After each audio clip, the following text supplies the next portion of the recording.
Antes de que esta historia se hiciera conocida, hubo personas que escucharon algo dentro de esta casa y decidieron no hablar jamás de ello. No era un grito común, no era un ruido cualquiera. Era un lamento que parecía venir de las paredes mismas, como si el lugar intentara decir algo. Lo inquietante es que solo algunos podían escucharlo, y ninguno volvió a ser el mismo. La casa embrujada de la Candelaria.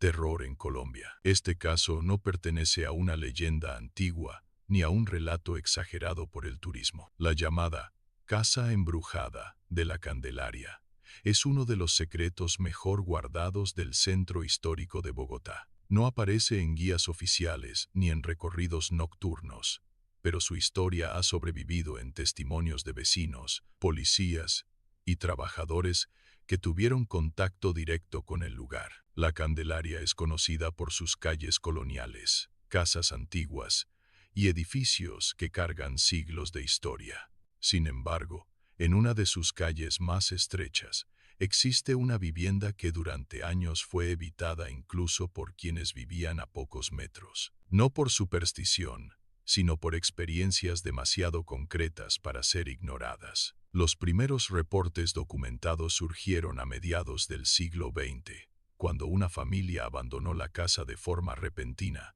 dejando muebles, documentos y objetos personales intactos. Los vecinos afirmaron que, durante semanas previas, se escuchaban discusiones violentas, golpes contra las paredes y llantos que parecían provenir del interior, incluso cuando la casa estaba vacía. Tiempo después, el inmueble fue ocupado por arrendatarios temporales.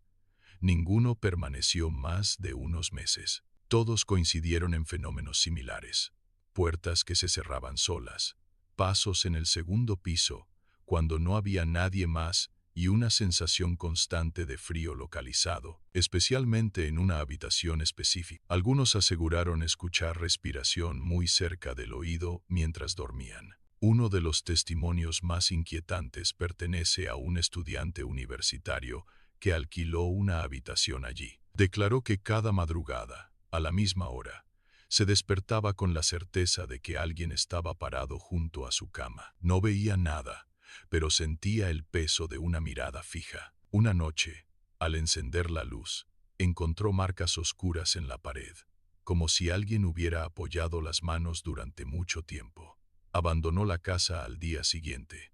A finales de los años 90, un pequeño negocio intentó funcionar en el primer piso. Los empleados reportaron fallas eléctricas constantes, objetos movidos del lugar y voces que llamaban por sus nombres cuando trabajaban solos. Una cámara de seguridad llegó a registrar sombras desplazándose sin una fuente visible.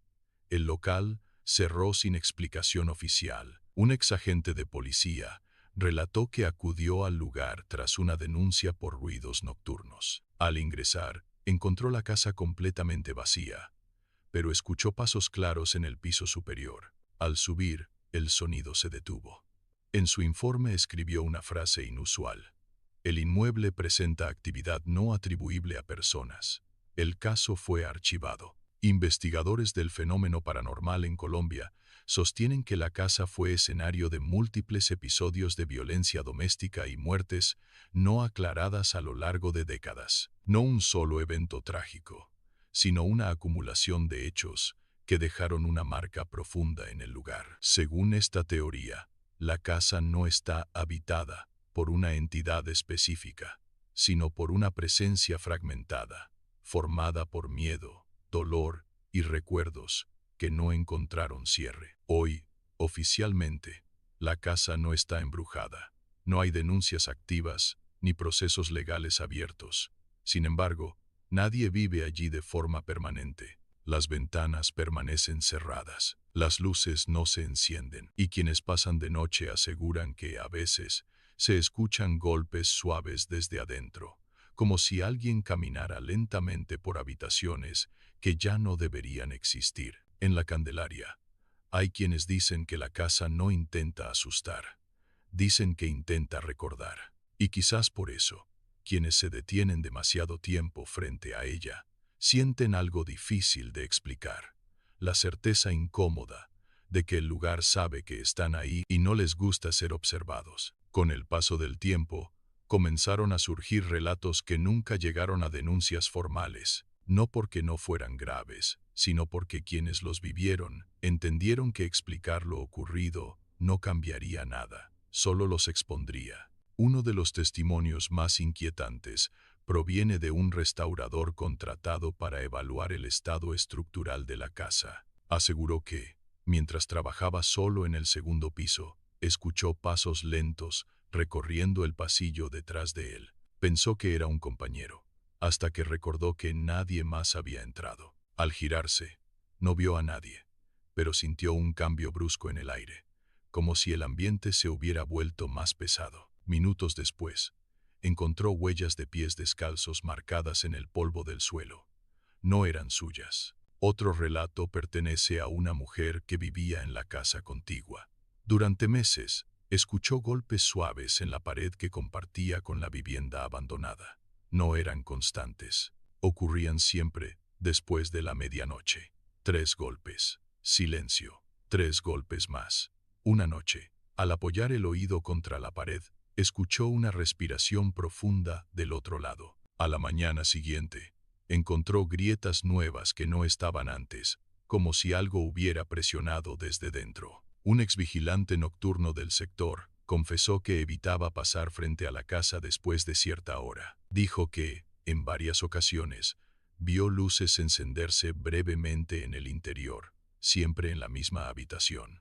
Al intentar acercarse, las luces se apagaban de inmediato. En una ocasión, aseguró haber visto una silueta infantil parada detrás de una ventana sellada. No se movía, solo observaba. El testimonio más perturbador fue recopilado por un investigador independiente. Un hombre afirmó haber entrado a la casa como parte de una apuesta. Permaneció allí poco más de una hora. No escuchó gritos, ni vio apariciones claras. Sin embargo, al salir, estaba pálido y temblando. Dijo que el lugar no hacía ruido alguno, pero que sentía pensamientos que no eran suyos, recuerdos ajenos, emociones que no podía identificar como propias. Días después, comenzó a sufrir episodios de ansiedad severa y pesadillas recurrentes con la misma casa, siempre desde adentro. Existen también reportes de objetos que aparecen y desaparecen sin explicación. Vecinos afirman haber visto muebles en habitaciones que antes estaban vacías, solo para desaparecer días después. Otros aseguran que, al mirar por rendijas o grietas, el interior parece más grande de lo que debería ser, como si el espacio no respetara su propia estructura. Investigadores del fenómeno coinciden en algo inquietante. La casa no reacciona igual con todos.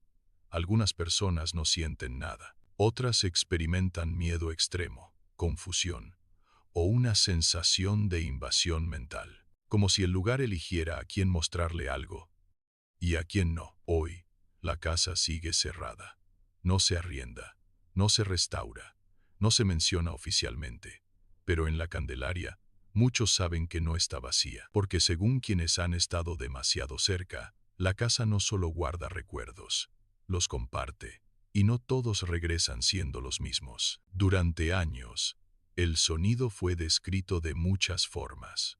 Un llanto ahogado, un gemido prolongado, a veces un murmullo que parecía arrastrarse por las paredes. Nadie logró ponerse de acuerdo en qué era exactamente. Solo coincidían en algo.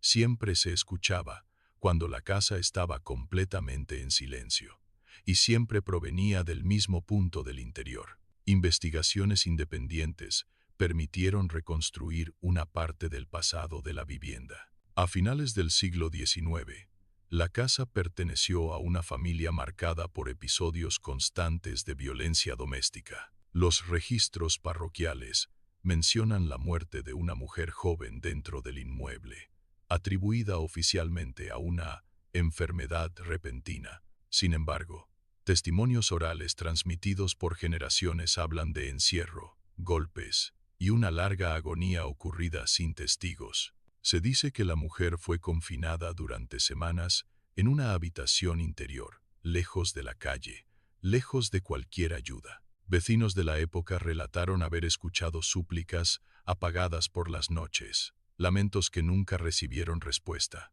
Cuando finalmente la casa quedó en silencio, nadie preguntó demasiado. El cuerpo fue retirado, el caso se cerró, y el lugar siguió habitado, como si nada hubiera ocurrido. Décadas después, cada persona que durmió en esa habitación describió la misma sensación: opresión en el pecho, dificultad para respirar y la impresión de que alguien más estaba ahí, observando desde un rincón invisible. El lamento, según algunos testigos, no parecía venir del aire, sino de las propias paredes, como si el sonido estuviera atrapado en la estructura misma del lugar. Un arquitecto que inspeccionó el inmueble en los años 70 dejó una nota inquietante en un informe técnico nunca publicado. Afirmó que la distribución interna no coincidía con los planos originales.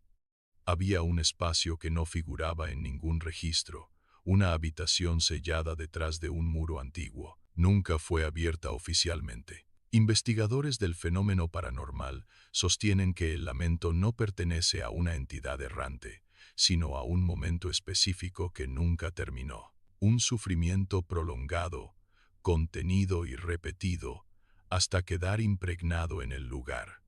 La casa no reproduce el sonido, lo recuerda. Eso explicaría por qué quienes entran no siempre escuchan el llanto, pero sí sienten emociones que no les pertenecen: miedo sin causa, tristeza profunda, una angustia que aparece de golpe y no se va, como si la casa compartiera fragmentos de lo que ocurrió allí. En años recientes, vecinos aseguraron que el lamento se escucha con menos frecuencia, no porque haya desaparecido, sino porque la casa permanece cerrada, aislada, sin presencia humana constante. Algunos investigadores creen que el sonido se activa cuando hay alguien que pueda escucharlo, cuando hay alguien que, aunque sea por un instante, preste atención. Hoy, oficialmente, la casa es solo una construcción antigua en el corazón de la Candelaria. No hay placas, no hay advertencias, no hay historias reconocidas, pero quienes conocen el pasado evitan pasar de noche, y quienes alguna vez escucharon el lamento aseguran algo inquietante. No era un grito para asustar, era un grito para no ser olvidado, porque mientras alguien escuche, la casa seguirá recordando. Si esta historia te inquietó, déjalo escrito en los comentarios. Tu opinión mantiene vivos estos casos reales. Suscríbete para no perderte más relatos de terror y lugares que aún guardan secretos.